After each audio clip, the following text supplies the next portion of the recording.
Will democracy survive in the next couple of years? And essentially, we are the same.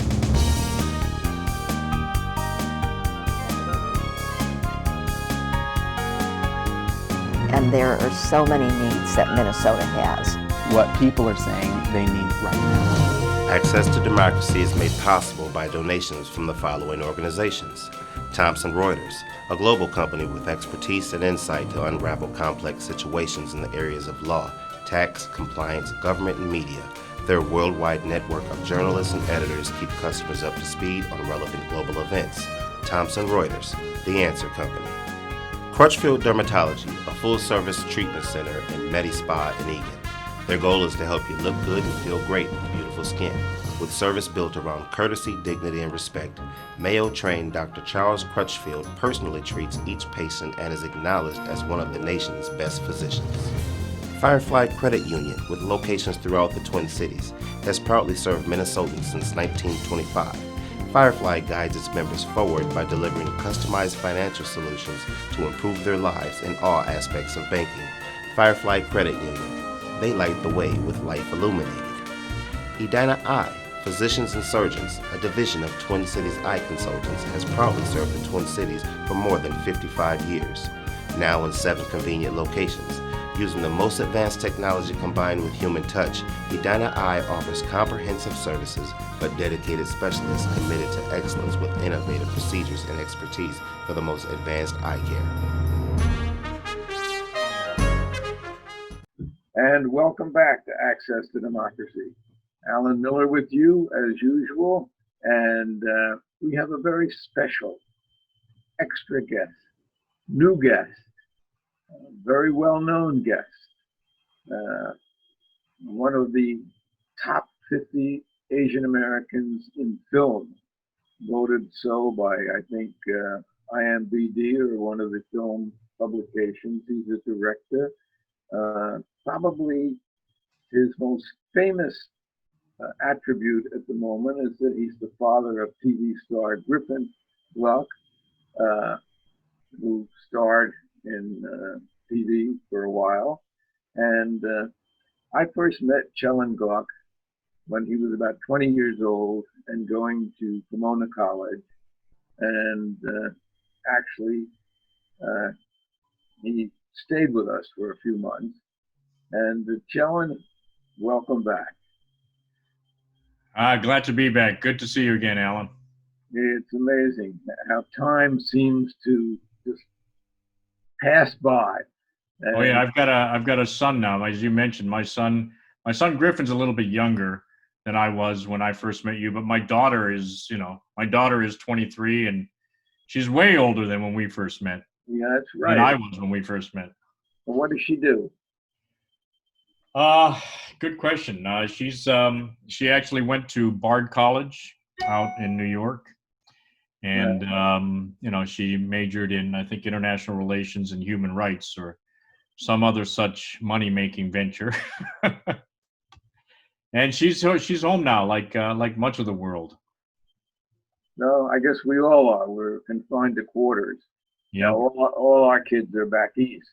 So, although my son Pierre moved here last September, right before everything hit the fan. Right. So we have him about 20 minutes away from us, and that's really refreshing after all these years of having our kids long distance all over the East Coast. And we get to see him pretty often, and that's really refreshing and very nice. Yeah, it's great. I mean, it's, I guess that is, that's the, should we say, the hidden positive part of all this COVID is that we actually get to spend some family time together. Yeah, if there is a positive part of it, I guess that's it. Now, Cellin is from a really well-known family. Jay and Sumi Gluck, his parents. Jay was a New Yorker. Sumi is a Japanese American. They were writers. They both passed, unfortunately.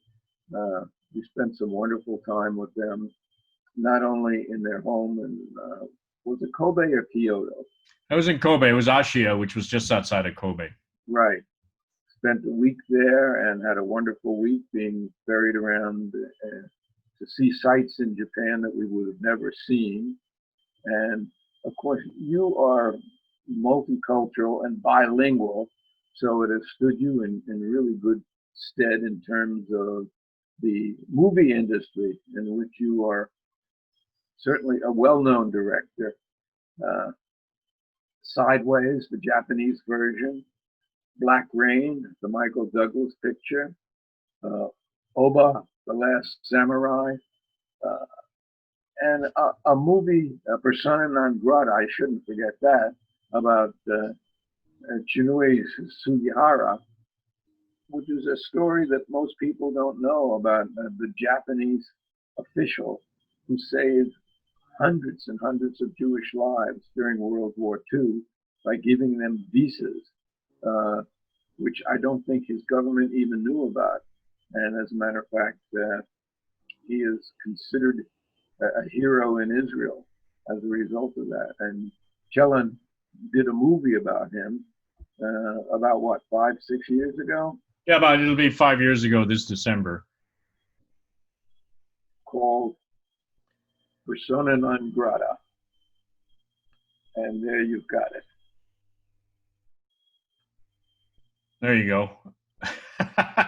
Oh, nice DVD there. Yes, yes indeed. And when I taught my Holocaust course, he was one of the characters who was very, very influential.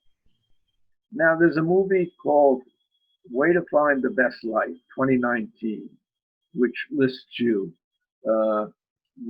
It's a movie I'm not familiar with. What was it about? It's a Japanese remake of Warner Brothers' Bucket List. And we were originally supposed to shoot a lot of the scenes in the U.S. and we only ended up doing a few scenes in the U.S. But I did all of the. I think if anybody remembers the original, there was a sequence where the two of them go skydiving, and as luck would have it, we ended up with essentially some of the same crew, and we shot it at the same location as the original was shot here in California. So. Interesting. And it showed in Japan. I think somebody was nominated for an award in Japan. Yeah, I believe it was. I mean, it opened in Japan and it did fairly well. So I mean, it's a remake of a classic. So now, because you're fluent in Japanese, you have spent a lot of time going back and forth. You have spent a lot of time on American films that involve Japanese personalities, be it war films or otherwise, where you have not only been involved with staff, a directed or second director, but you also did a lot of the translation. So that certainly has had to be an interesting career for you.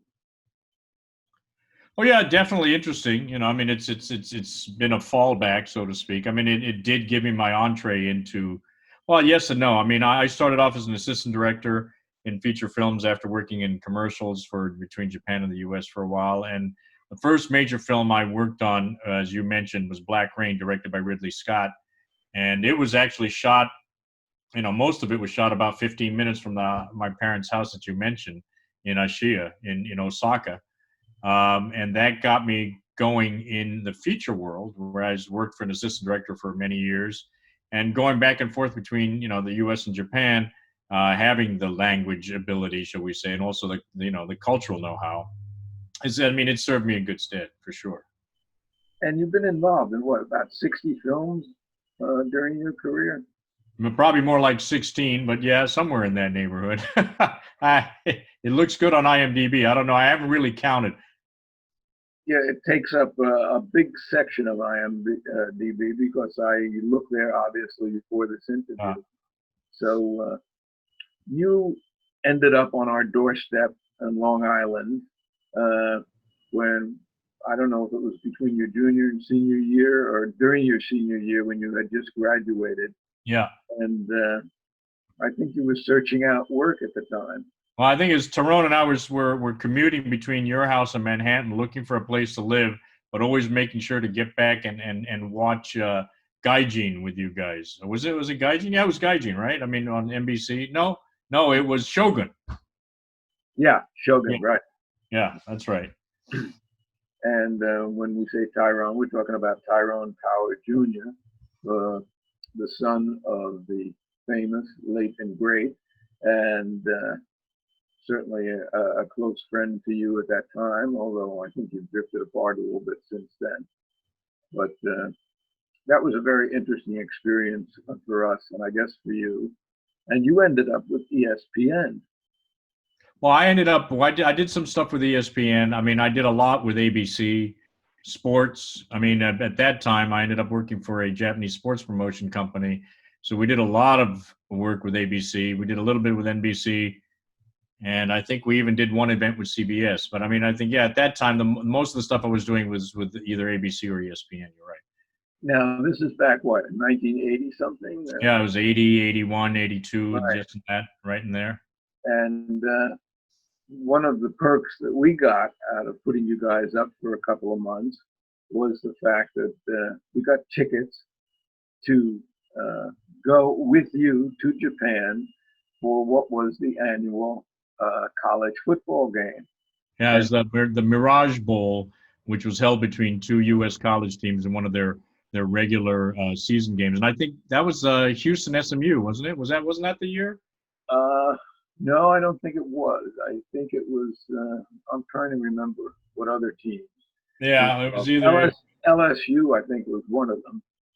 And in any event, both teams and us, as your guests and all, were on a 747 for Tokyo.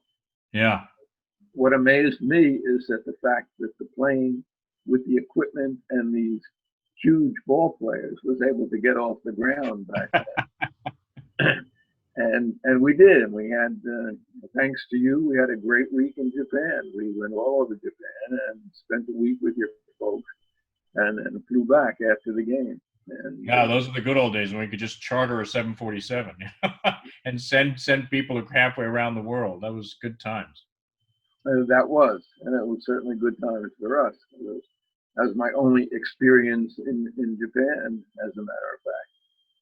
So, talk about, well, which of your films is your favorite that you were involved in?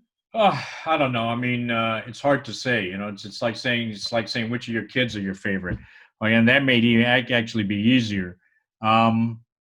Look, the one that I'm most proud of, I would say, is the latest one I did was Persona non Grata, the story of Chiuna Sugihara. We shot that almost entirely in Poland, actually entirely in Poland, except for a day or two of actual footage, scenery in Japan. That was an accomplishment. I mean, we had a great time being in a country that was foreign to all of us, not just the Japanese filmmakers and the Japanese cast, but the American filmmakers. And it was an Japanese-American, Polish co-production. And though the story takes place in Lithuania, we ended up shooting in Poland because, as recently as 5 years ago, Lithuania didn't have much of a of a film industry, and they didn't have what we needed. So we went down to neighboring Poland, which ended up, once again, a very serendipitous choice, because the majority of the principal characters who aren't Japanese were Polish refugees. And since we were a fairly major motion picture, in the scale of what ends up being shot in Warsaw, not only did we end up with the best of the Japanese actors, but we also ended up with the best of the Polish actors. So in that sense, that was my favorite. But once again, having said that, I had a great time doing my first film that I was able to direct from beginning to end, and that was Sideways. And we shot that entirely here in the U.S. But we did the original one better, because when I was told that I was going to be doing Sideways, we decided that instead of going to Santa Barbara, we were going to go into the heart of the beast, so to speak. And we went to Napa, and we actually shot that film in 23 days. So that was an accomplishment in itself. You know, and then we did Oba the Last Samurai. We shot in Thailand. So Did you work on the original Sideways?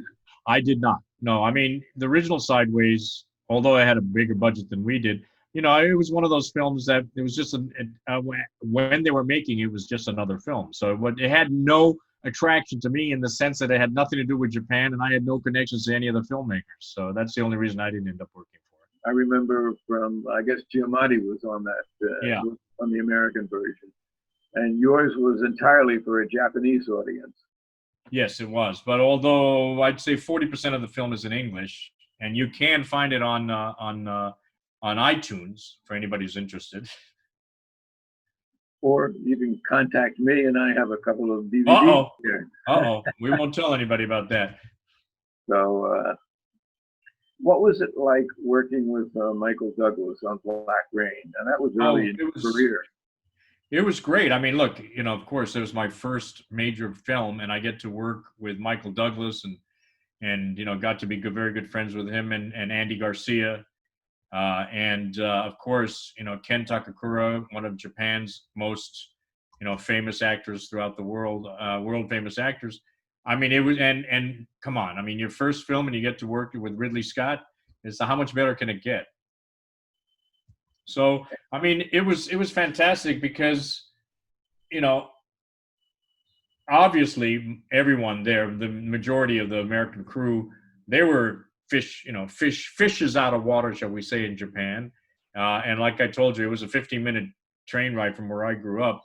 So it was great when we weren't working, it was great to be, you know, the ones that would be able to get them what they needed in Japan, you know, and I don't know. I mean, we worked so hard on that film. We worked 6 days a week. And back in those days, when you went overseas, you did what was called a sliding start, which meant that you started Monday morning at around 6 a.m. and you'd push the start time 2 hours a day. You know, so Tuesday you're starting at 8, and Wednesday you're starting at 10. Thursday you're starting around noon. Friday you're starting at 2 in the afternoon. And then Saturday, you're starting at 4 in the afternoon, and you come back from work at 4 or 5 in the morning on Sunday, and you have a day off, right? So, but your day off is essentially spent in bed, and you'll be back to work on Monday. So, I mean, that was a real tough one. I mean, I think it was the total number of days we worked on that film was 127 days, you know, in Japan, in New York, in Los Angeles, up in Napa. I mean, it was pretty amazing. It's really a detective story. And as a matter of fact, Ken played a Japanese detective who was working with Michael Douglas. I'm trying to recall what Andy Garcia's part was in it, but I don't. That escapes me. But it was a good film. It still is a good film. I mean, it still holds up. It absolutely holds up with the passage of time. Now, I mentioned very briefly Jay and Sumi Gluck, your parents. Yeah. Your father was from the United States, Brooklyn, if I'm not mistaken. I was from Manhattan. 52nd. Okay. And he was a writer, among other things. And your mother was a Japanese American who, if I'm not mistaken, was interned during World War II. Yes, she was from the San Joaquin Valley. She was from a little town named Lodi, California, and spent the war years in Rower, Arkansas. But she was, one of the great blotches in American history is the fact that we rounded up our Japanese Americans and put them in camps, which were in effect concentration camps.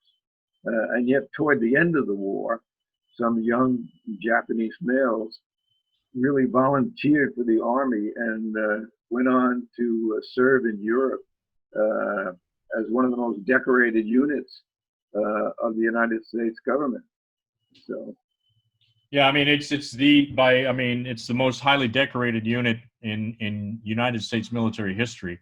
And as a matter of fact, at the end of the war, their battalion colors, so to speak, was retired. You know, I didn't know that. Yeah. So I don't remember how your parents met, But They actually met. They actually met in New York because it's another twist of fate. It's like you said, the Executive Order 9066, which ordered the incarceration of over 110,000 American citizens, majority of them American citizens, from the West Coast, spread throughout numerous camps throughout the U.S. I mean, it was, as you said, it's to say the least, it's a stain on our history, and it's something that cannot be forgotten and not be allowed to ever happen again. Although things seem to be leaning in that direction as we stand right now, but we'll leave that one alone. My mother, we don't have to leave that one alone.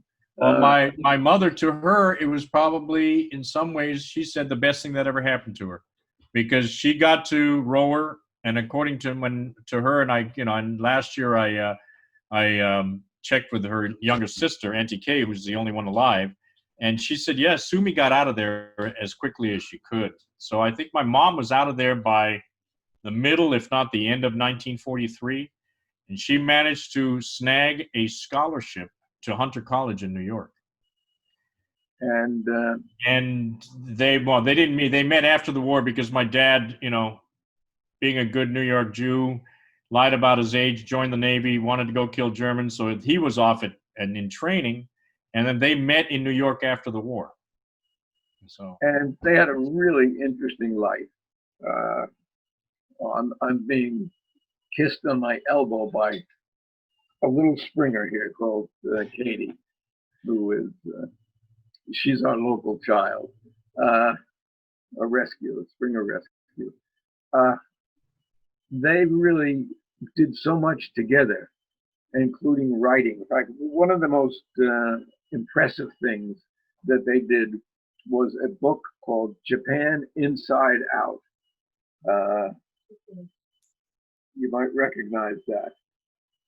I recognize that. That they wrote with your late brother Garrett. And it's probably the most complete book on Japan that's in existence, albeit there has been a passage of time, but it's really Japan Inside Out. It's just a fascinating book. Huge undertaking. Yeah, they wrote that when I remember being dragged around Japan as a kid. I don't remember it, but I remember seeing photos, of being in all sorts of places while they were writing it in the early 60s, because it was originally published as a 5-volume guide to Japan for the 64 Olympics. And then my brother Garrett traveled around Japan after he graduated from college in the early 90s or late 80s, early 90s, and updated it. So the last update, I think it's up to date as of 1992. But, with a country with over 2,000 years of history, the majority of the historical facts that are represented in that book, as my father used to say, one of his early favorite writers was E.E. Cummings, and he said in a lot of the shorthand that he uses to write is in, I guess, in that style. And he says it's a 1,200 page book without a single article, and also very few capitals. There you go. Yeah. I think his other childhood hero was Archie Immehittable, the Archie the cockroach, who used to type by diving onto the the keys of the Underwood typewriter. But since he was a cockroach, he couldn't push the shift key. So everything that he typed, there was nothing in capital either.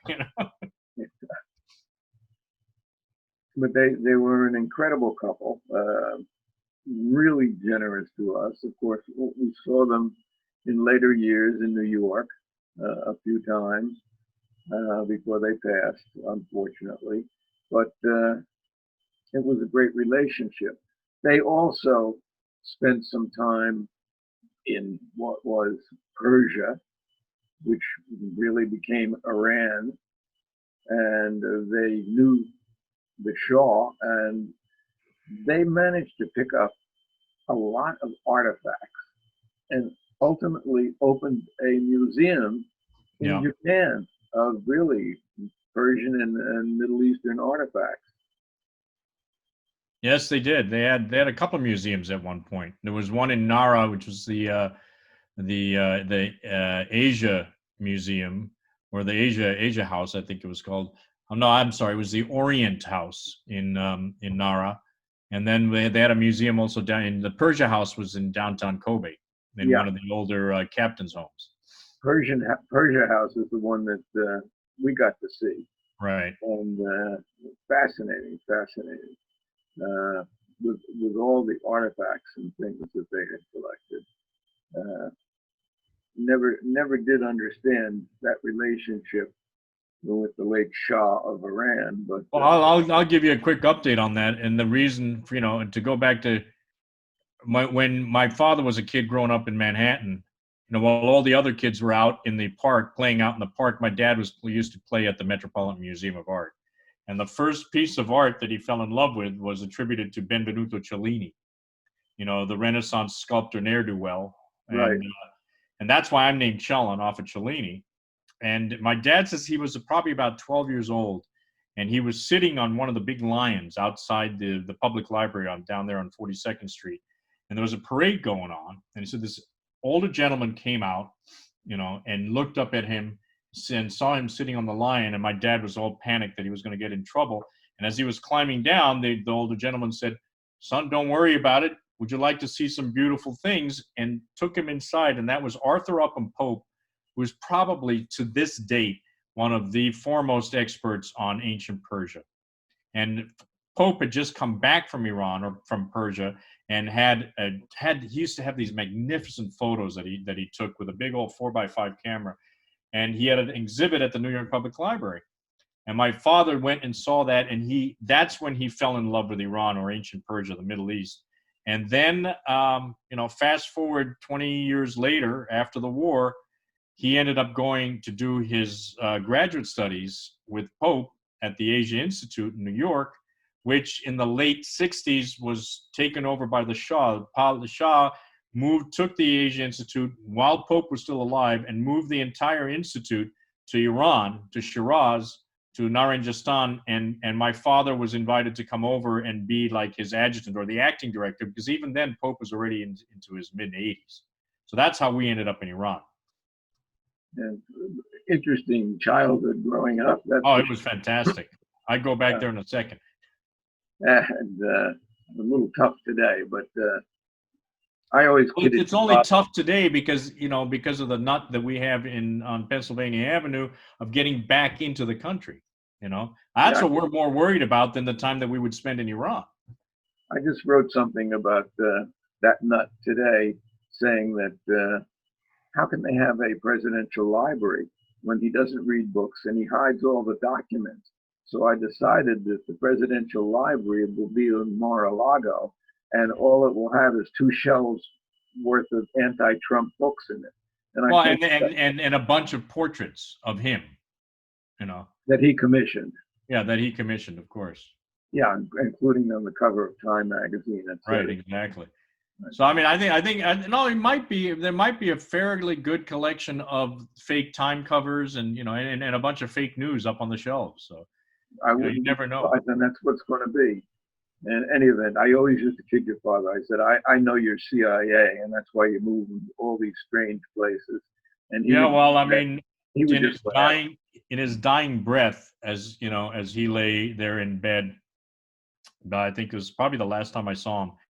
I looked at him and I said, "Okay, Dad, you know, I got to go to Japan tomorrow for work. Just promise me you're going to be here when you come back. When I come back." And he could barely talk. And he looked up at me, and he blinked his eyes, and I said, "You're lying." And he smiled, and I said, "Well, just lie to me so that I can go." And he smiled at me, and then I said, "You know, it's time that you finally came clean." I said, "You got to tell me you're CIA, right?" And he looked up at me, and he smiled, and beckoned with his finger, and I leaned over him, and he goes, "Yeah, CIA." And I said, I knew it, you old fucker." And he goes, "CIA, collector of Iranian art." You know, and I think those are the last words I exchanged with him. So and that was his sense of humor, which was a terrific sense of humor. Now we're down to the last couple of minutes. So what projects do you have if we ever get back to normal in this country? Oh God, whatever that normal is going to be. I don't know. I mean, it's been an interesting 4 months. Surprisingly, we've spent a lot of time on Zooms with fellow directors, and especially with members of the various diversity committees at the Directors Guild. We have the Asian American Committee, we have the African American Committee, we have the Women's Steering Committee, and we've got the Latino Committee. And it's been an interesting experience in that sense that it's brought all of us together, little and big. Directors of, nobody's been working. So for the first time in the history of the Directors Guild, everybody's been able to attend meetings. So in that sense, we've been involved in steering, the awareness of the Directors Guild and all those things. That has been the busiest time that I've had. And I don't know, once again, is it serendipity? I don't know. I got a call yesterday saying that a feature film that I was supposed to direct in Paris last year for Japan once again, and had gone away because we lost the lead actor. We thought it was dead. It was supposed to be shot. Then it was pushed to September. Thought it was dead. Got a call yesterday from my producer saying, let's rework the script. So send me the latest version that you have, and we'll see. Fingers crossed, this time next year, I'll be in Paris shooting another film. Good luck. We've been talking to Cellin Gluck, and I forgot to mention that he's also a writer as well as a producer and director, and one of the top Asian Americans in film. Takes me back a lot of years talking to you, and we'll have to do this again. Absolutely. Cellin, so much for, and good luck to both you and Griffin in his TV career, which we didn't get to talk about, but we'll do that another time. Well, Griffin's off to Toronto in 3 weeks, hopefully. So fingers crossed. Him going back to work, I hope is going to mean the same for a lot of us. So. Well, thanks so much, and it's been a pleasure. Likewise, Alan. Access to democracy.